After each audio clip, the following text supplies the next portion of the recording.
right now at 7. We have breaking news: a face-off between police and protesters after a Minnesota police officer mistakes her gun for her taser. A major Bay Area employer has announced a back-to-the-office date for vaccinated employees. What could that look like? And can your employer mandate you get vaccinated? We'll have answers coming up. Police can't do it alone. And a cry for help from Oakland police, what they're asking for tonight following a year of out-of-control crime. And tonight, one Bay Area mayor is refusing to step down in the face of multiple sexual assault accusations. Now one group is saying enough is enough. It's not just one, it's not just two. 6 is a pretty convincing number. And breaking news out of suburban Minneapolis. We have live pictures from Brooklyn Center, Minnesota, where demonstrators are defying a 3-county curfew to protest a deadly officer-involved shooting the police chief is calling an accident. He released the body camera footage earlier today, saying it appears his officer intended to stun 20-year-old Dante Wright with a taser to take him into custody during a traffic stop yesterday. Instead, she pulled and fired her gun. Now, back out live, the killing has sparked a second night of protests just 10 miles from where former officer Derek Chauvin is on trial for the killing of George Floyd. And we have been seeing what appears to be flashbangs over the last few minutes, along with fireworks and a lot of smoke in that area. So far, it does appear to be under control, but that could change. Tonight, the Twin Cities of Minneapolis and St. Paul are under states of emergency. Also right now on the KPIX 5 News is 7 and streaming on CBS Bay Area. One of San Francisco's biggest employers is getting ready to reopen its doors, but not everyone who works there will be allowed back in. Good evening, I'm Ken Bastida. I'm Juliette Goodrich in for Elizabeth. Let's start with KPIX 5's Andrea Borba on what those Salesforce employees need to be allowed back in. Andrea. Well, Ken and Juliette, they will need to have a fully completed vaccine card to get inside the building here at Salesforce in mid-May. Could the financial district finally awaken from its pandemic slumber? Salesforce announced that starting in mid-May, vaccinated employees can return in small groups, and the building can be fully reopened when new cases are below 1%, even the unvaccinated. You can't transmit when you have the vaccine, and there's lots and lots of data accumulating around that. So if I were opening up Salesforce, I would say the vaccinated don't need to mask and distance around each other. Salesforce says all employees can continue working remotely through the end of the year if they choose. UC Hastings law professor Dorit Rice says employers can mandate vaccinations. Vaccine mandates in the workplace are not new. Generally, vaccine mandates are legal. They're workplace conditioned to increase health and safety. They're just as legal as requiring hand washing. Employer mandates could face legal challenges from those with sincere religious objections to vaccination. Another potential issue, the fact that none of the vaccines on the market has full FDA approval yet. Pfizer, Moderna, and Johnson & Johnson only have emergency use authorization. I think it would lead to more legal challenges. I think we'll see more legal challenges on exactly that ground, the fact that it's under an emergency use authorization. I don't know how long for, because Pfizer has mentioned that it's going to apply for a biological license. Now, Pfizer will apply likely for that biological license here in the United States through the FDA this month. It could be fully approved by the FDA as soon as the end of the year. Live in San Francisco tonight, Andrea Borba, KPIX 5. Andrea, thank you. Let's take a live look at Oakland tonight. The city's police chief is demanding more resources to help combat a spike in violent crimes, and he announced some alarming new numbers today. Chief says that there have already been 41 homicides in his city this year. That's compared to 13 this time last year, and that is a 215% increase. Now, 3 of those happened on Saturday alone. Authorities say 2 men and a teenager were all shot and killed in 3 unrelated incidents. This is a tall task in the city of Oakland to address this violence, but you can't do it without resources. This city has to value the lives of our community members. We need resources. We need the community's help to be able to address violence. Police can't do it alone. And the numbers are just as bad when it comes to other crimes. Carjackings up 161% compared to this time last year. Shootings up more than 100%. Robberies up 50%. The chief is asking the city council to allocate some of the so-called CARES Act funds to the department. The city council was supposed to meet today to discuss finances, hiring more police officers, but we've just learned that meeting was canceled. There's no word yet on when it will be rescheduled. Tonight, a citizens group in Windsor says if the town's embattled mayor refuses to step down over sex assault allegations, they'll force him out in a recall. KPIX 5's John Ramus tells us Dominic Fapoli's own brother, that is, has joined the growing call for his resignation. The twists and turns in this story play out like a small-town soap opera. It might even be amusing if the accusations being made weren't so serious. Winemaker and Windsor Mayor Dominic Fapoli now stands accused by 6 different women of sexual assault of a predatory nature spanning nearly 20 years. The allegations have rocked this small town. But I think that if 6 women come forward and they all have something to say, it's worth listening to. It's not just 1, it's not just 2. 6 is a pretty convincing number. There are calls from city, county, and state elected officials to resign, including one from his own brother, who says Dominic is no longer part of Christopher Creek Winery. He's not here present physically. He will not be one of the owners. He is no longer an employee of Christopher Creek. But in a lengthy statement released Saturday night, the mayor proclaimed his innocence and his refusal to step down from office. And then the statement takes a strange turn as he accuses one of his fellow town council members, Esther Lemus, of forcing him into a sexual encounter and using her position of power to silence him.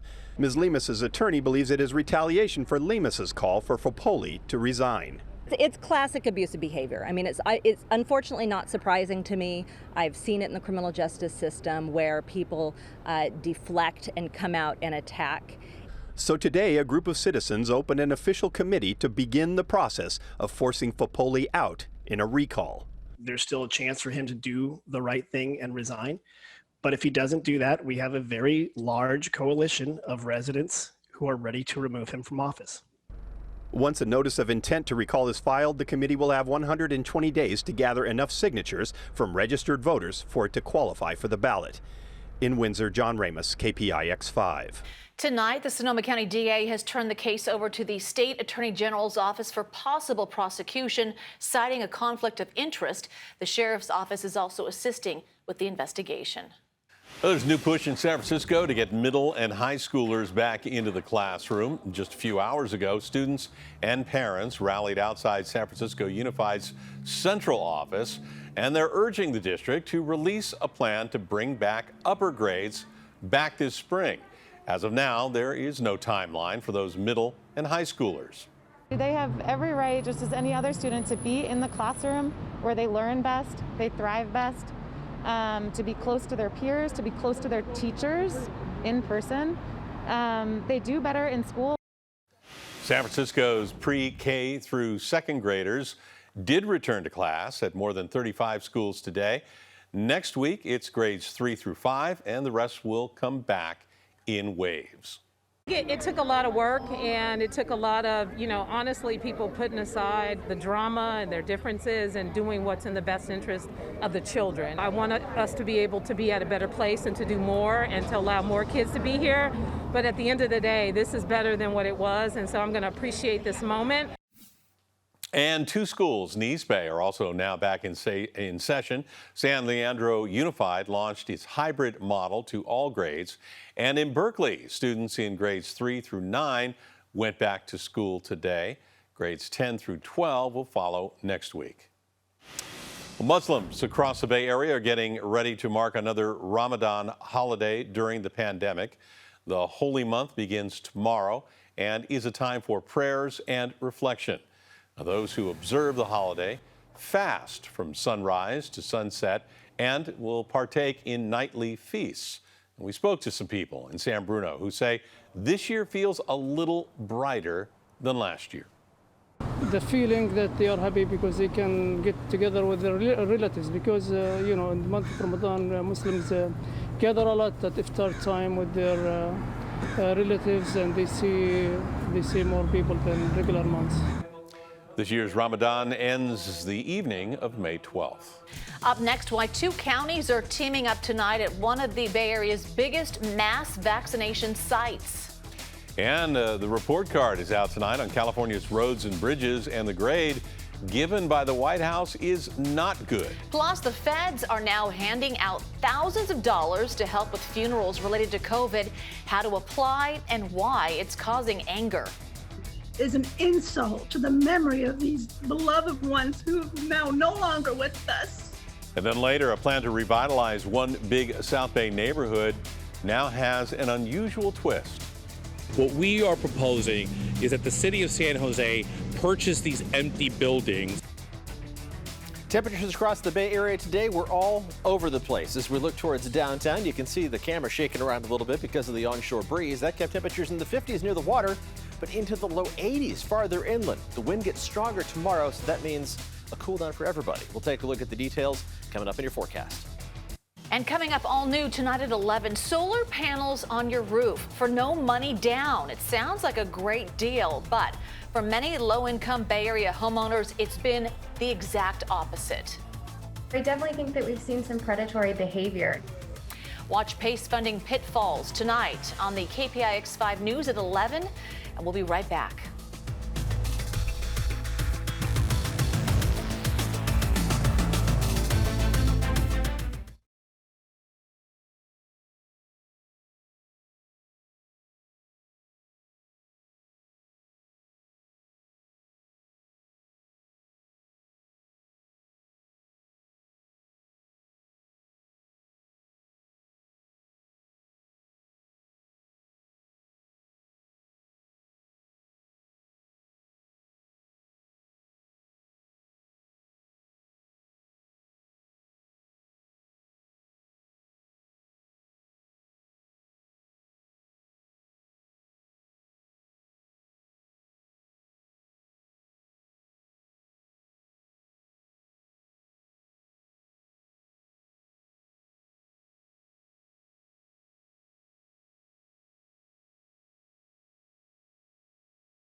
Taking a live look at Oakland, where tonight there is a new team running the mass vaccination site at the Coliseum. Contra Costa and Alameda counties, along with the state's Emergency Services Office, took it over from the federal government. So they will now provide around 6,000 doses per day for the next 4 weeks.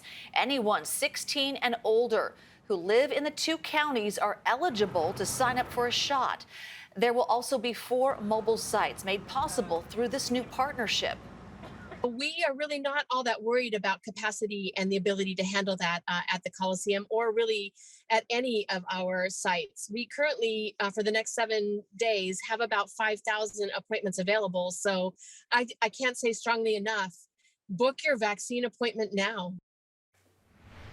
Let's take a live look outside from our Salesforce camera, above the fog, if you will, kind of actually sort of through the fog.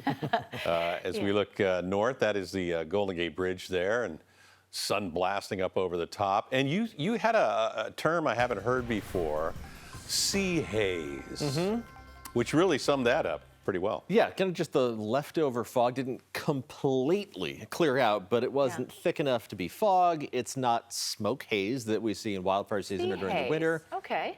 Just sea haze, just hanging out around the bay and along the coast. Stronger onshore breeze is going to kick in on Tuesday, which means that cooler air is going to get pushed farther inland. The atmosphere overhead getting squeezed in between a big pile of air, basically over the Pacific Ocean, and the storm system dropping into the Great Basin. That's going to move a little farther away later this week, so the wind is going to relax. The dry weather is going to continue, and near normal temperatures are going to continue through the rest of this week after a very warm day today. Let's talk about those winds. 15 to 20 miles an hour for the strongest gusts to start the day on Tuesday. Those are going to start to pick up along the coast by lunchtime, while the windiest conditions for everybody are going to develop as we head into the afternoon. 15 to 20 mile an hour gusts farther inland by late afternoon, but wind gusts in the 25 to 35 mile an hour range right along the coast. These numbers aren't high enough for a wind advisory to be posted by the National Weather Service, but it's enough to move you around on the road, so keep both hands on the wheel, which should do anyway, but we're realists about this. And that stronger onshore breeze is just going to push the cooler air farther inland compared to where it made its way in today. Let's take a look at where things stand right now. Another look at that view from Salesforce Tower, looking towards the Golden Gate, which is now just obscured by the fog. But we are looking right over the top of it as the sun goes down. Temperatures are still all over the place. It's 56 downtown, 58 in Oakland, so not much difference by the bay. Down to 59 degrees already in Santa Rosa, but still 60s in San Jose and Livermore, and still low 70s in Concord, where you topped out at 81 degrees this afternoon. Visibilities aren't going to be too bad tomorrow morning. Again, that fog is spreading in, but the farther inland you go, it's going to be more low cloud cover to start the day. And as the winds pick up, that's going to stir the atmosphere around, and that fog is going to dissipate and retreat very quickly. Pretty much unobstructed visibilities to start the day on Tuesday. Temperatures will start off in the 40s, and then we begin to warm up.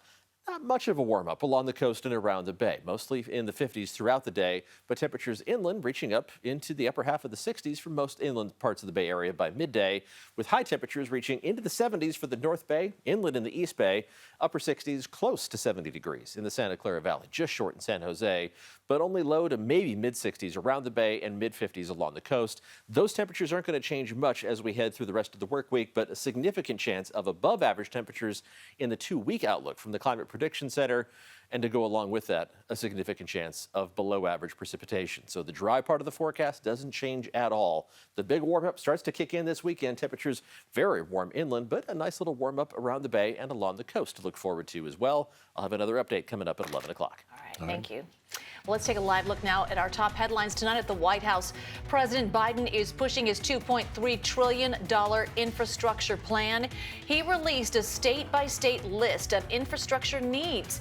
It highlights bridges and roads in poor condition. And the White House gave California a C- on the infrastructure report card. There are more than 1,500 bridges and 14,000 miles of highways in need of repairs. This is infrastructure. We need to build the infrastructure of today, not repair the one of yesterday. I'm prepared to negotiate as to how the extent of my infrastructure project, as well as how we pay for it. Republicans say the plan is too expensive and includes items they don't consider infrastructure, like expanded Medicaid benefits. And tonight, FEMA is now offering up to $9,000 per family to help offset funeral costs if people can prove that their loved one's death was directly or indirectly caused by coronavirus. Now, that's causing some problems for families who received death certificates that didn't note the diagnosis of their loved one's death. The audacity of not noting that it's COVID when the patients were clearly in their COVID ICU is an insult to the memory of these beloved ones who are now no longer with us. And the phone number to apply for the FEMA aid is right there on your screen, 844-684-6333. And Ken, applicants must also show funeral expense documents and receipts. Thank you, Juliet. Coming up next, Uber says that it's ready to break into a new market, marijuana. And we'll tell you how they're going to do it. Plus, how vacant storefronts could be the key to getting some South Bay businesses back on their feet. We're not asking the city to give us a handout because, number one, we're asking them to strategically invest our tax dollars. And then later, Steph Curry could break a huge Warrior record tonight, surpassing one of the all-time greats. I'm glad the three-point line wasn't around for him. Who I wouldn't have had no time to break it.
Now, tonight, struggling shop owners in San Jose are calling on the city to help put their neighborhood back in business. Businesses along Alum Rock Avenue were hit especially hard by the pandemic. They are now asking the city to buy up some of those vacant storefronts and rent them back to local businesses at below market rate. A lot of the businesses in the village, they're immigrant businesses.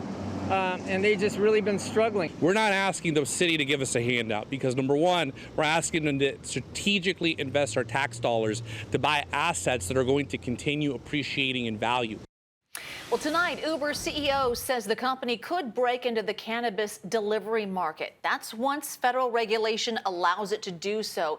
It is still illegal under federal law, but some lawmakers have expressed willingness to change it so drivers could drop off marijuana purchases. But for now, Uber says it will focus on its other delivery options like food and alcohol. Coming up next, what Steph Curry has to do tonight to break a record set by one of the all-time greats.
Steph Curry has a chance to pass Wilt the Stilt for most points in franchise history. Coming into tonight's game, Curry was just 19 points away from Wilt Chamberlain, who scored nearly 18,000 points in only 6 seasons. I'm glad the three-point line wasn't around for him, because who knows, I wouldn't have had no time to break it. He would have figured that out probably too. So I'm glad I played in this era. Let's put it that way. All right, spoiler alert, we just checked. Steph has 14 points. He only needs 5 more, and they're still in the first half. I think we got a new record. Thanks for watching the news, streaming on CBSN Bay Area.